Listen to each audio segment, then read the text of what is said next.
Mi nombre es Bruno Villalba. Soy alumno de la carrera de Medicina de la Universidad Nacional del Chaco Austral. Presento un video sobre el sistema nervioso central para la cátedra de concepción y formación del ser humano.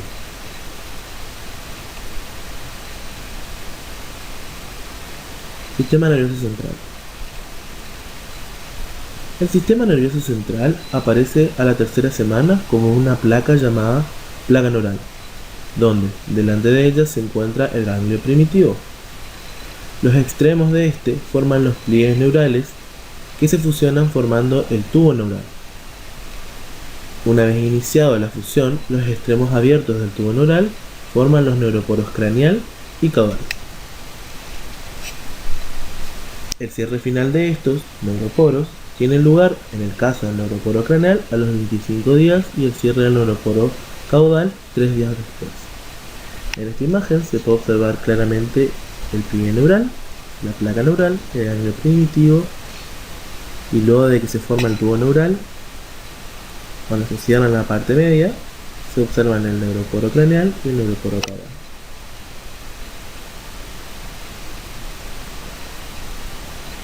El extremo cefálico del tubo neural muestra 3 dilataciones que vendrían a ser las vesículas cerebrales primarias: el prosencéfalo o cerebro anterior, el mesencéfalo o cerebro medio y el romencéfalo o cerebro posterior.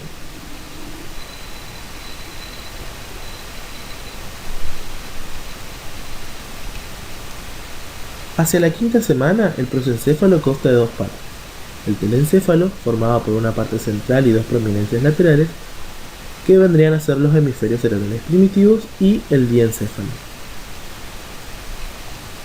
El mesencéfalo forma 2 pliegues: el pliegue cervical, en la unión del cerebro posterior y la médula espinal, y el pliegue cefálico en el cerebro medio. A su vez, el romboencéfalo también consta de 2 partes: el metencéfalo, que más tarde forma el puente y el cerebelo, y el mielencéfalo. El límite entre estos últimos está marcado por el pliegue pontino, que se forma a partir del mielencéfalo. A su vez, el mesencéfalo y el romencéfalo están separados por un surco profundo llamado istmo rhomencefálico. En esta imagen se puede observar la diferencia entre el mesencéfalo, diencéfalo, telencéfalo, como el mesencéfalo y el romencéfalo están separados por el istmo rhomencefálico, que vendría a ser una elevación como un relieve. Aquí el metencéfalo y el mielencéfalo.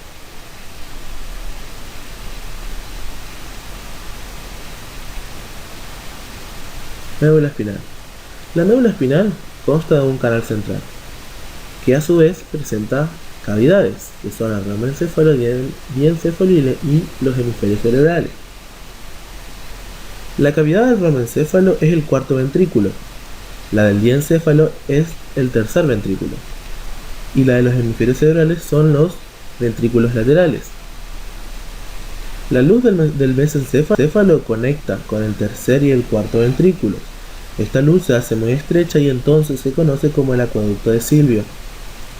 Los ventrículos laterales se comunican con el tercer ventrículo a través de los agujeros interventriculares de Monro.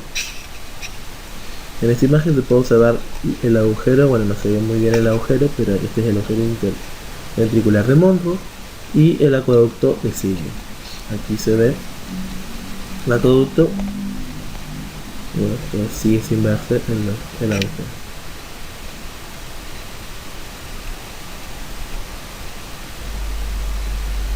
La pared del tubo neural consta de células neuroepiteliales. Estas se van dividiendo y produciendo más de estas células para formar una capa neuroepitelial o neuroepitelio. Cuando el tubo neural se cierra, forman neuroblastos que dan origen a la capa del manto, que a su vez forma la sustancia gris de la médula espinal. La capa más externa de la médula espinal, llamada capa marginal, como resultado de la mielinización, pasa a llamarse sustancia blanca de la médula espinal. En esta imagen se puede observar la capa del manto y la capa marginal.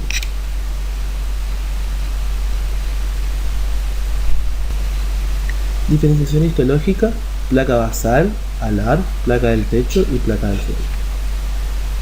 A los lados del tubo neural se observa a las placas basales, que contienen células motoras, como engrosamientos. Más dorsalmente, se encuentran las placas alares que contienen células sensitivas. Las placas del techo y del suelo actúan como vías para las fibras nerviosas. En esta imagen se observa más dorsalmente la placa del techo, más ventralmente la placa del suelo, más medial a la placa alar y más lateral a la placa basal.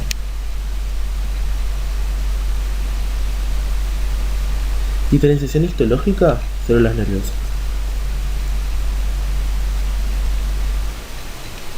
Mediante la división de los neuroblastos se forman neuroblastos apolares, que por diferenciación y prolongación se forma un neuroblasto bipolar. A su vez, se produce una prolongación en un extremo y da lugar al axón primitivo, y la prolongación del otro extremo forma las dendritas primitivas. Así, el neuroblasto pasa a ser neuroblasto multipolar y posteriormente forma una neurona adulta. En el tubo neural se produce una rotura en la zona marginal que da origen a la raíz motora ventral del nervio raquídeo. En esta imagen se puede observar cómo una célula del tubo neural, obviamente es un neuroepitelio, forma un neuroblasto apolar, luego un bipolar, un unipolar y por último forma el axón con la dendrita. En el caso de la médula, se produce una rotura, como dije anteriormente, que da origen a la raíz motora ventral, aquí puede ver, del nervio raquídeo, que este es el tronco del nervio raquídeo que se va a prolongar. Diferenciación histológica, células gliales. Los geoblastos, cuya función es la de sostén primitivas, migran hacia la capa del manto y a la capa marginal. En la capa del manto se diferencian en astrocitos protoplasmáticos y en astrocitos fibrilares que llevan a cabo funciones metabólicas. Otra célula que se origina en la célula es la de la oligodendroglia, que forma vainas de mielina alrededor de los axones. Y por último se forma la célula de la microglia, que cumple una función fagocítica y reviste en el canal central de la médula espinal. En esta imagen se puede ver cómo el geoblasto se transforma en astrocito protoplasmático, ¿sí?, una oligodendroglia, y después posteriormente con la fusión de una célula mesenquimatosa se forma una microglia.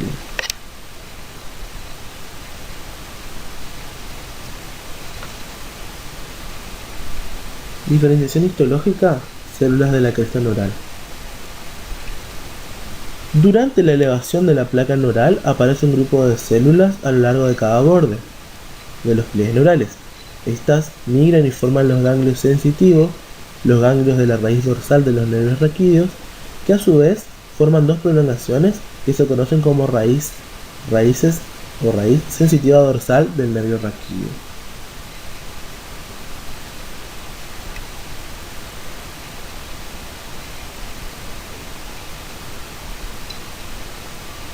Diferenciación histológica, nervios raquídeos.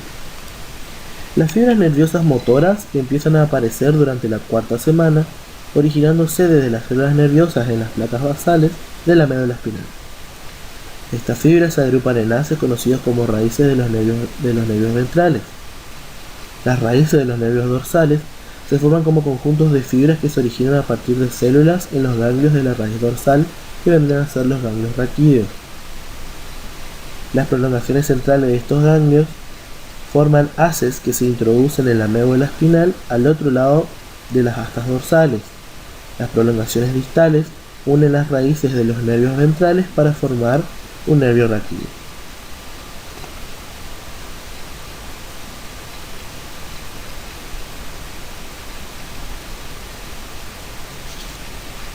Diferenciación histológica, mielinización.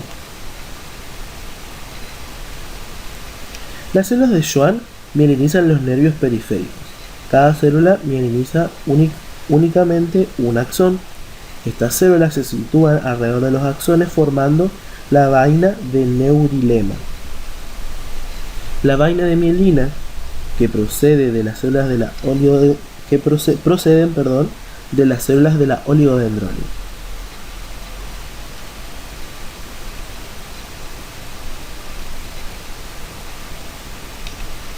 Cambios posicionales de la médula espinal.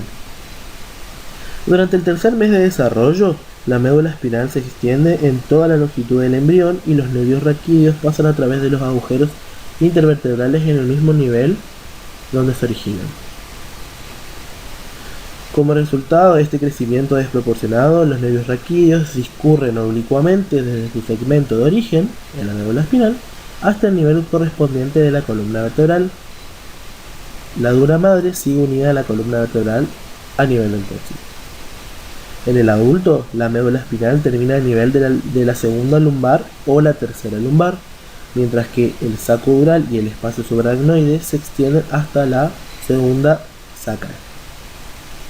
Al final de la médula espinal, una extensión de la pía madre en forma de hilo pasa caudalmente, atraviesa la dura madre que proporciona una capa de envoltura en la segunda sacra y se extiende hasta la primera vértebra coxígea. Esta estructura se denomina filum terminal. En esta imagen se puede observar el filum terminal y cómo se extiende hasta, en este caso, de la segunda sacra. Claro, muestra la primera, pero se extiende hasta la segunda. Encéfalo. El encéfalo se divide en tallo cefálico y los centros superiores. En el tallo cefálico se pueden diferenciar el mielencéfalo, el metencéfalo, ¿sí?, que forma el puente barrelo-proteinacional, y el mesencéfalo. Y en los centros superiores se subdividen a su vez también el cerebelo y los hemisferios cerebrales.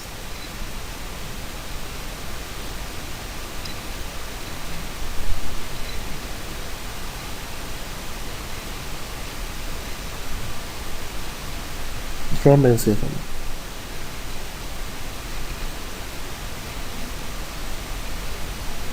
El trombencéfalo consta del mielencéfalo y el metencéfalo. Mielencéfalo. El mielencéfalo es una vesícula cerebral que origina el bulbo raquídeo. La placa basal, parecida a la médula espinal, contiene núcleos motores. Estos núcleos se dividen en tres grupos: un grupo eferente somático medial, un grupo eferente visceral especial intermedio y un grupo eferente visceral lateral. El primer grupo contiene neuronas motoras que forman la continuación cefálica de las células del asta anterior. Puesto que este grupo eferente somático continúa rostralmente en el mesencéfalo, se denomina columna motora eferente somática. En el mielencéfalo incluye neuronas del nervio hipogloso que inervan la musculatura de la lengua.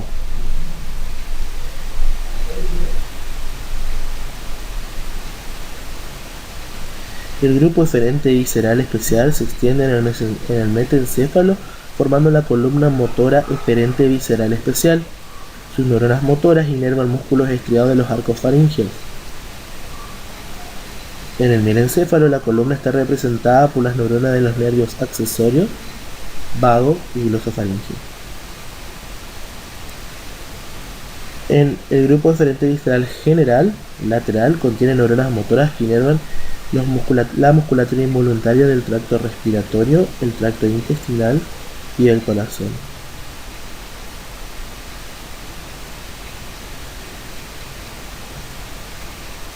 A su vez, la placa alar contiene tres grupos de núcleos sensitivos de transmisión.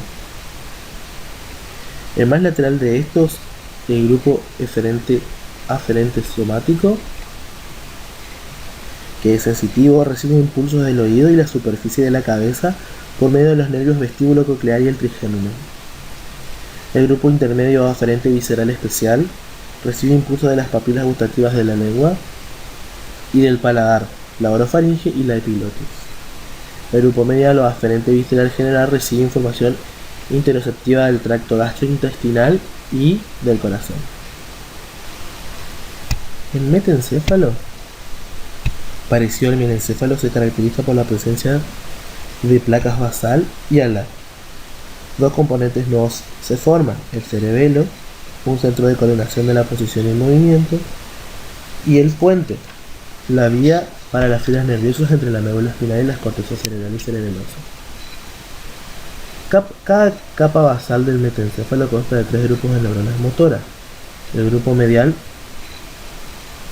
eferente somático, que origina el núcleo del nervio abducens. El grupo eferente visceral especial, que contiene los núcleos de los nervios trigémino y facial, que inervan la musculatura del primer y el segundo arco faríngeo. Y el grupo eferente visceral general, con acciones que inervan las glándulas submandibular y sublingual. La capa marginal de las placas basales del metencéfalo se expande mientras crea un puente para fibras nerviosas que conectan la corteza cerebral y la corteza cerebelosa con la médula espinal. En consecuencia, esta parte del metencéfalo se conoce como el puente. Además de fibras nerviosas, el puente contiene los núcleos pontinos, que se originan en las placas alares del metencéfalo y el mielencéfalo. Las placas alares del metencéfalo contienen 3 grupos de núcleos sensitivos: un grupo aferente somático lateral que contiene neuronas del nervio trigémino y una pequeña parte del complejo vestíbulo coclear; el grupo aferente visceral especial y el grupo aferente visceral general. Como dijimos antes, el metencéfalo a su vez forma el puente, que forma los núcleos pontinos que unen las placas alares del mielencéfalo y el metencéfalo. Promencéfalo cerebro posterior. Aquí se pueden ver lo que explicamos en la diapositiva anterior: el mesencéfalo, el metencéfalo, el mielencéfalo, y acá se pueden ver los aferentes, 2 de ellos, y los eferentes, somática especial y visceral general.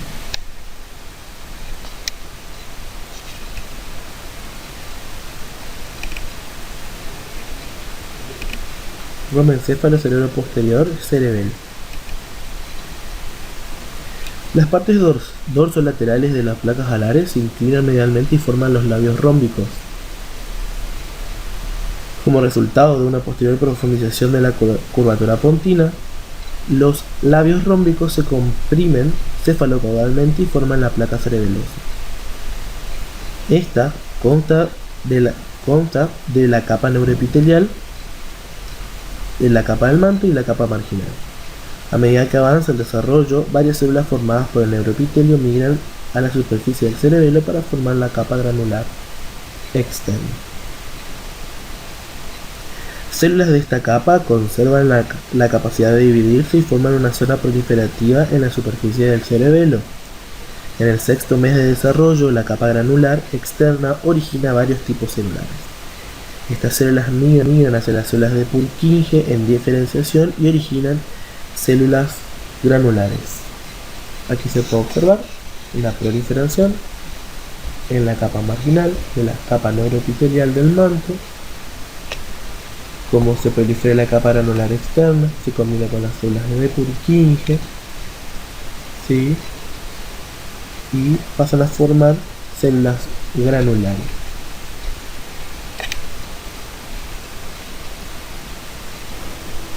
Mesencéfalo cerebro medio. El mesencéfalo se divide en placas basales y placas alares. Dentro de las placas basales encontramos el eferente somático, el eferente visceral general y la placa marginal. Dentro del eferente somático tenemos se encuentran impulsos para la musculatura del ojo, que son inervados por el nervio oculomotor y el el troclear. El eferente visceral general, que tiene impulsos para el músculo pupilar del esfínter, que son inervados por el nervio oculomotor.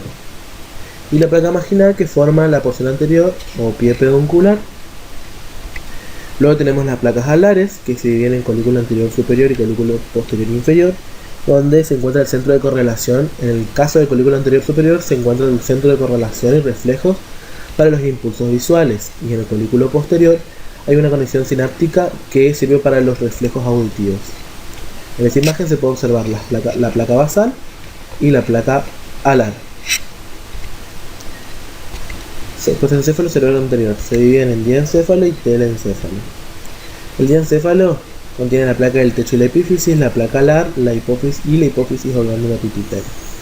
Dentro de la placa del techo, que también forma la epífisis, se encuentra el plexo coroideo del tercer ventrículo y el cuerpo perineal o epífisis. Y la placa alar se encuentra el tálamo y el hipotálamo, en donde el tálamo es una capa de masa intermedia que forma una conexión intertalámica. Y la hipófisis o glándula pituitaria se divide en adenohipófisis y neurohipófisis. El lóbulo anterior es la adenohipófisis y el lóbulo posterior es la neurohipófisis.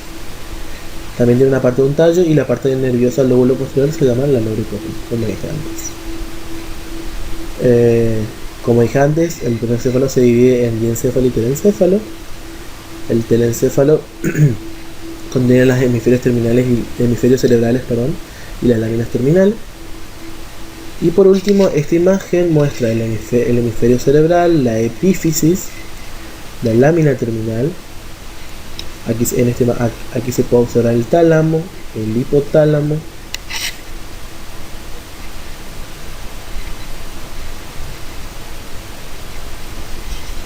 desarrollo de la corteza cerebral y comisura.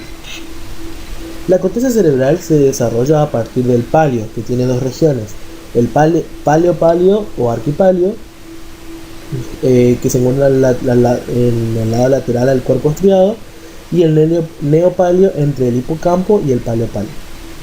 En el neopalio aparecen ondas de neuroblastos que migran hacia una porción subpial y se diferencian en neuronas completamente maduras. La corteza motora tiene un gran número de células piramidales y en las áreas sensitivas destacan las células granulares. La diferenciación del sistema olfativo depende de interacciones entre el epitelio y el mesénquico. Estas tienen lugar entre las células de la cresta neural y el ectodermo de la prominencia frontonasal para formar las placas olfativas, y entre estas mismas células de la cresta y el suelo del telencéfalo para formar los bulbos olfatorios. Comisuras. En el adulto, las comisuras que atraviesan la línea media conectan las mitades derecha e izquierda de los hemisferios. El primero de los haces cruzados que aparece es la comisura anterior, que consta de fibras que conectan el bulbo olfatorio y áreas cerebrales afines de un hemisferio con los del lado opuesto. La segunda comisura que aparece es la comisura hipocámpica o comisura del fondo del saco. Luego se forma la comisura más importante, que es el cuerpo calloso. Aparece desde la 10ª semana de desarrollo y conecta las áreas no olfativas de la corteza cerebral derecha e izquierda. Además de estas tres comisuras que se forman en la lámina terminal, aparecen tres más. Dos de estas, las comisuras posterior y avenular, se sitúan justo por debajo y en dirección rostral al tallo de la glándula pineal. La tercera, el quiasma óptico, que aparece en la pared rostral del diencéfalo, contiene fibras de las mitades mediales de las retinas.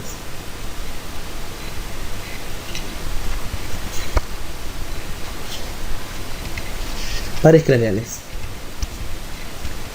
Hacia la cuarta semana del desarrollo ya se observan los núcleos de 12 pares craneales. Todos los nervios excepto el olfativo y el óptico emergen del tronco encefálico, y de estos solo el lóculo motor emerge de fuera de la región del romboencéfalo. En el romboencéfalo, los centros de proliferación en el neuroepitelio establecen 8 segmentos distintos, los rombómeros. Estos originan los núcleos motores de los pares craneales: cuarto, quinto, sexto, séptimo, octavo, noveno, décimo, 11 y 12. Los ganglios sensitivos de los dos pares craneales se originan a partir de placodas ectodérmicas y células de la cresta neural. Entre las placodas ectodérmicas se incluyen la nasal, la óptica y 4 placodas epibranquiales representadas por engrosamientos ectodérmicos dorsales a los arcos faríngeos branquiales. En esta imagen se puede observar en los rombómeros, los pares motores y los arcos faríngeos. En este cuadro se puede observar cada uno de los pares craneales, del 1 al 12.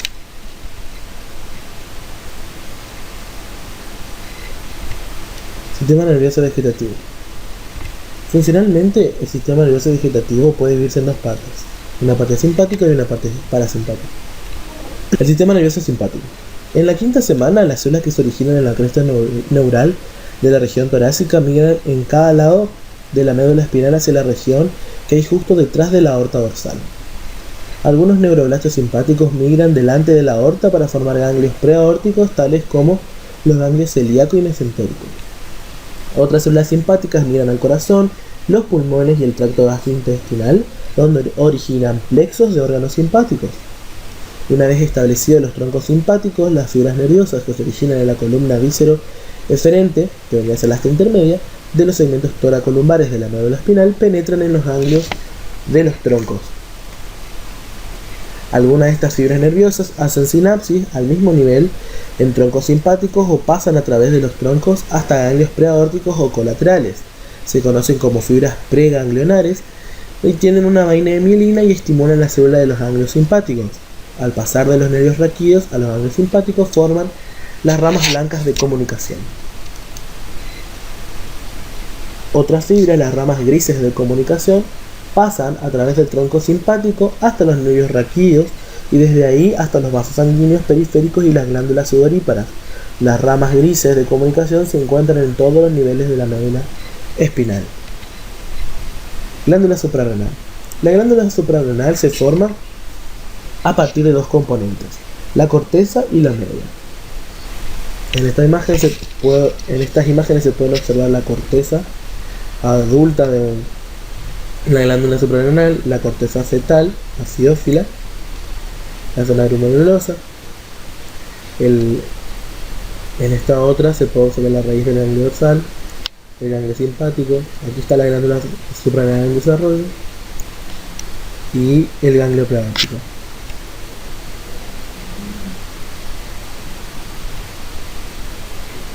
Muchas gracias por su atención.